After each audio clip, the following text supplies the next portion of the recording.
Um, my name is Vincent Salafia. I'm with a group called Tara Watch. We've been campaigning on the issue of the Hill of Tara and the M3 motorway for the last number of years. And of course this is an especially sad occasion for us because the motorway, as you probably saw, maybe some of you even drove up on here today, it was opened just a couple of weeks ago.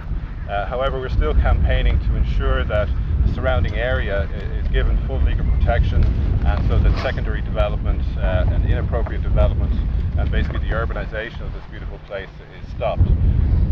During the course of our campaign, we were lucky enough to sort of make a fairly big stink, not just in Ireland, but throughout the world. And during the course of that, our friends here from Australia, who are campaigning for their own Indigenous rights and the protection of their sacred sites in Australia, got in touch with us. To my left here I have Hope Ebsworth, and to my right I have Donnie Dixon, and both of them are elders in the Wangkumara nation, which is one of about 350 political or cultural Indigenous groups within Australia. And their story is one of the most shocking and tragic stories that I personally have really ever heard, and it chills you to the core when you hear basically their stories of ethnic cleansing, genocide, and the absolute sort of raping of their lands that has been occurring for at least the last 100 years, but basically ever since the British colonists and the Dutch colonists arrived in Australia. To this day, there has never been any proper equitable treatment of the Indigenous people in Australia, and they're here to basically tell you their story and also to ask for your assistance, as well as I think to pay tribute to the campaigners here who've been fighting to protect the heritage. Like, our heritage is important to them just as their heritage is important to us. I'll talk a bit about the Wangkumara land. It's out in sort of southwest Queensland and New South Wales border. A lot of people probably don't even know what I'm talking about, but our people have been there for thousands and thousands of years, and we do a lot of work out there, but there's a lot of mining, and that this is destroying our land every time they move, and it's very rich in oil and gas. So there are thousands of Wangkumara people on our traditional land, but Donnie's mother, which he will go into more later on, there was only a handful that walked off the land, so that's only 5 people walked off the land out of thousands.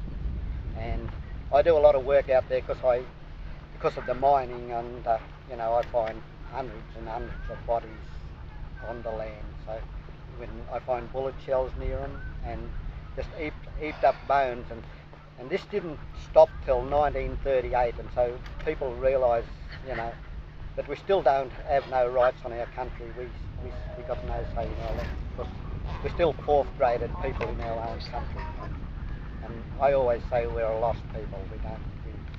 We don't even feel like we belong most of the time. So I'm getting sad, sorry, but I do that sometimes. But no, I really appreciate the Irish people helping us, and I've only been here 2 days, but Irish people are lovely, and it's a bit different from our country. We don't, people don't really recognise us. So only time you see Aboriginal people on TV or in the papers when they've done something wrong or they're drunk, and we're portrayed as women bashers, but that's not the case. So, but that's how they portray us, and they keep us sort of, in that little back thing.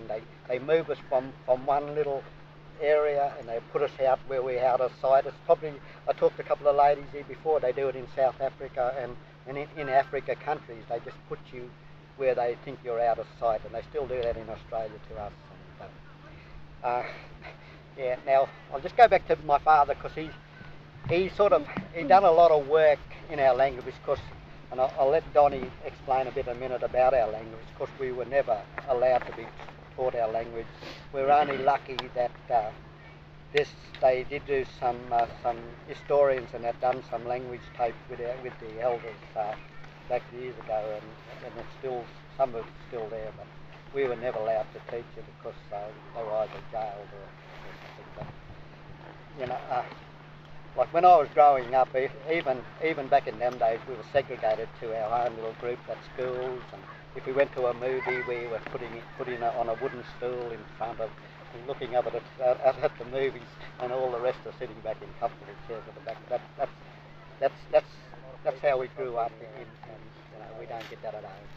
You wouldn't have Australian people sitting around like this listening to us, because we're still animals, and we've always been known as animals ever since Europeans come into our country. And we had the Prime Minister a couple of years ago say sorry to the stolen generation, but they also had made a sign that we still have any rights to what was there. So that was a big waste of time for us. So we still didn't have any rights on that. Some of your carvings here are exactly the same as carvings in our country. So it's strange, but it's like your burials here. In Australia, I find tons of bodies just laying all over the ground. So and it's downheartening. It's not only big people. It's kids. I find bullet shell near kids, and it's really hard to and because a lot of our people were given flour back in them days when Europeans come there. They were given flour, but they put strychnine in the flour, so that's how they got rid of it. And plus they put smallpox into all the groups, and they just died of that, because our people didn't have disease. There was no disease in our culture whatsoever. There was no colds or anything like that, so it was all introduced, and that's how they've got rid of our people. So that didn't happen just in our traditional land. I think Tasmania, for instance, there was none of them. There's no Aboriginal from Tasmania.